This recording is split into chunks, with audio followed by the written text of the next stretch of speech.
Gary, where do you see the growth going over the next 5 years with the Rubatex brand?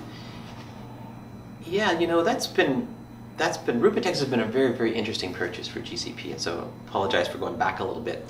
We didn't know necessarily what we bought when we bought it, but again, we were always driven by our customer, and our largest customer said we couldn't get the sponge, and so we wanted us to get into it, and so we bought it. What we've learned from that is an awful lot. We've been able to put a website together. We've been able to appreciate the value of the brand, what it means to get it registered, and trademarked, and support those trademarks around the world. So Rubatex, from starting sort of as a small piece, I think can play a significant role for us, really giving GCP an identity that we haven't had before, giving us an understanding of how to establish the brand, as I said, going from price to quality to brand. GCP has used Rubatex in a way to be able to figure that whole piece out.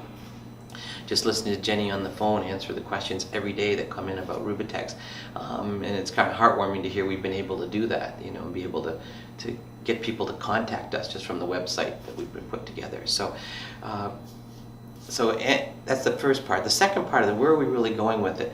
Well, now that we've recognized there's a value to the brand, we also have a very well-established distribution and marketing capability in North America.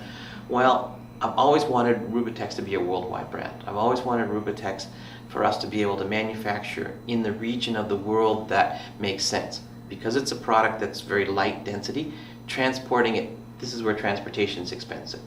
It gets expensive to transport something that's a very light density, and so you want to make it in North America for North America. You want to make it in China or in Asia for Asia. You want to make it in Europe for Europe. You want to make it in Central and South America for those marketplaces.